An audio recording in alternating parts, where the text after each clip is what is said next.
everyone, and welcome to 1923 Main Street, where pavement, powder, and perfect swells combine with travel style every week. We are your hosts. I am Mike Belobradic. And I'm Amelia Belobradic. And today, how surf culture shapes effortless style beyond just the coast. Yeah, let's talk about the beach. You know, the beach sticks with you. I love the beach. Even when you're not at the beach. And I don't know, maybe it's how time passes when you're there, or obviously, if you like to surf, that is a huge reason, or really have any kind of fun in the waves. But not everyone who loves surfing or beaches in general actually live near a beach. At least not an ocean beach. No, as much as we wish we did. But there's definitely a way to translate those beach vibes into modern and urban outfits. Yeah, you know, we can say the beach is a feeling, not a location when it comes to style. Surf style in particular, it's never really been about perfection, and that's what I really love about it. It comes from sort of a lived-in experience, those sun-bleached tees, right? Softened hoodies, graphics that feel sort of earned, not loud, and like, for example, skateboarding graphics, very different. Although they do share some similarities. I think surfing definitely has its own unique style that's drawn from the beach vibes that's hard to replicate for something like skateboarding or even snowboarding. They're very different because they lack the more like laid back beachy energy to it. So how do you go about having a surf vibe, surf style feel away from the beach, even if you're on vacation and you're going about town? And not always just hanging out in the sun, which maybe you don't want to get too much sun. That is a thing. I mean, it's hard to get too much sun, but I think the main thing to start with is definitely comfort and relaxation. I think a lot of the time surf style is not necessarily sloppy, not oversized just for the sake of it, but very relaxed, but still intentional. Yeah, I was going to say, that's what I love about this. I love relaxed. I remember the early snowboarding days. That was sloppy on purpose, right? The early snowboarding days, that sort of style, they were trying to be Well, I've different. had many an argument about I mean, it's what's considered sloppy or not. It's gelled now. It goes back to my, once an outlaw. That was intentional to be different, that we are not you. Surfing, however, was not that way. Didn't really have that same. No, I mean, it's oversized. It's relaxed because that's the whole vibe. So I think it's more almost the energy of a comforting sunset. It's well worn, but it carries the same role whether you're heading to the beach or you're walking along the street. It's just a fabric that's very comfortable and kind of moves with you. So what do you want to look for in fabrics? Well, I think first of all, fabrics are the most important piece of any element, especially if you're going to be using them at the actual beach. They need to be able to break in over time and move with you if you're using them for functional purposes, because comfort does contribute a lot of the time to confidence in the style that you have while you're wearing the pieces. Additionally, I think the palette is very important. Beach style isn't necessarily loud and super in your face. It's more relaxed. It fades. Sun-washed blacks, off-whites, deep blues, sandy tones, even like weathered greens and stuff work very well because the colors travel as well. They layer easily and they can belong anywhere from the beach to the middle of the country. You said something earlier that I want to ask you this question when you were talking about comfort equals confidence. That really, I think you mean, have you ever been in something, especially casual streetwear like this, a t-shirt or something that's uncomfortable and it ends up throwing you off? You're not confident. You don't feel good. You just almost want to get out of that thing. Have you been all the time? Why do you buy them?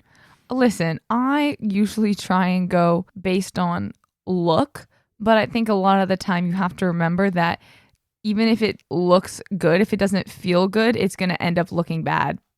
Because if you don't feel good in the outfit, you're not going to put forth your own style and positive energy, which is going to contribute to the overall outfit being a miss. I've been talking a lot in recent episodes about that. So everything we sell, whether they are heathers or blends or 100% cotton, they are all very softish and comfortable.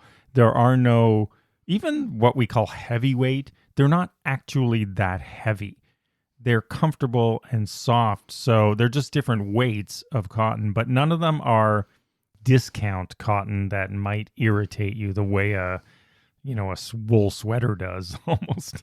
No, you don't want it itching and causing you to move around and shuffle all the time, because then it's not achieving its goal. It's just becoming annoying. And then really everything else you were saying is the bottom line is that surf-inspired sort of streetwear, it works because it avoids the kind of trends that date quickly. It tends to stick to those neutrals and things you were saying, because that's how the clothes are worn. And that's really a lot how it differs, again, from skateboarding, for example, t-shirts and things. Even though they grew out from sister cultures, they are very different in how they face the world. Yeah, well, the world. Well, that's exactly why I think it does keep coming back each season.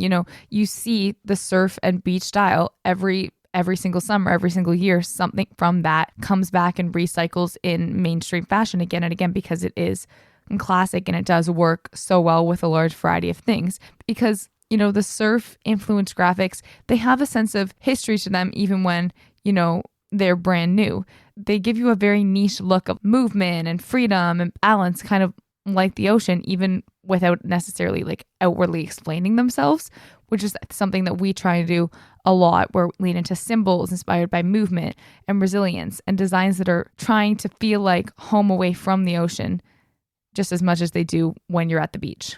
And that's exactly what we're talking about right here. That is what we strive for in our surf-inspired designs that you can wear at the beach, after you finish a surf session, or if you're just hanging out, you have a t-shirt, but also going into town. They work not only at the beach, but in an entire beach atmosphere. And even if you want to capture that when you're at home in the snow in the winter, if you live somewhere like we do.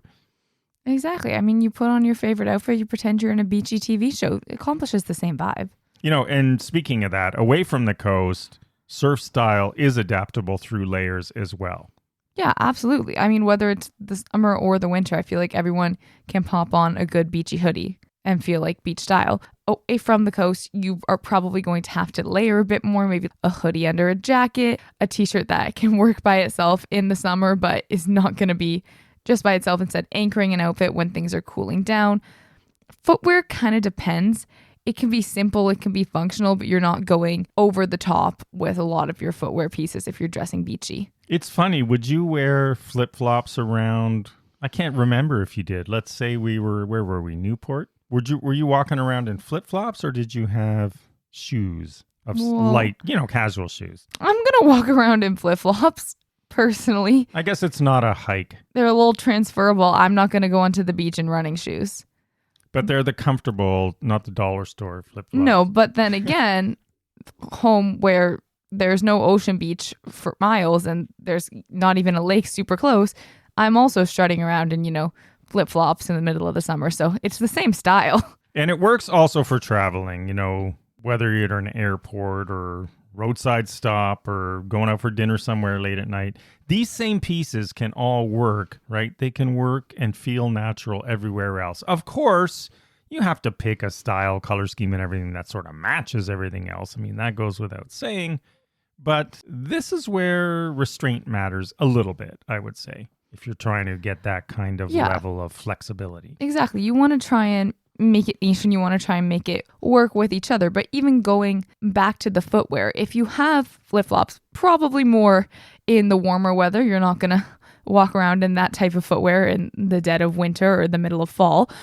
It still works whether or not you're right on the beach. So many people will have flip-flops, they'll just flick them off to go sit by a pool or just hang out or pop them at the door when they go into someone's house to hang out. They're very simple and functional summer shoes that fit the same vibe, whether or not you're heading to the beach or you're just feeling the beachy energy. Yeah, so we're saying, to sum it up, surf-inspired streetwear, it's not about pretending that the city or anywhere else is the beach, because that kind of person as much as we wish it stands out.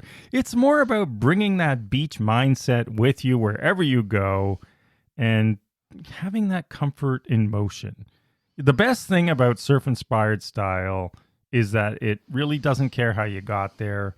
Whether you're a surfer, skater, traveler, just someone who likes to watch surfers from the beach. I like to think it's a mindset. Yeah, if the beach lives somewhere in your head, then that is enough to take it with you wherever you go. Yeah, absolutely. All right, everyone. Thanks as always for listening. Hopefully you have a little beach mindset with you right now. Follow along on social media at 1923 Main Street. Visit the shop at 1923mainstreet.com. We will see you next week. And as always, roam freely and ride boldly. Bye-bye.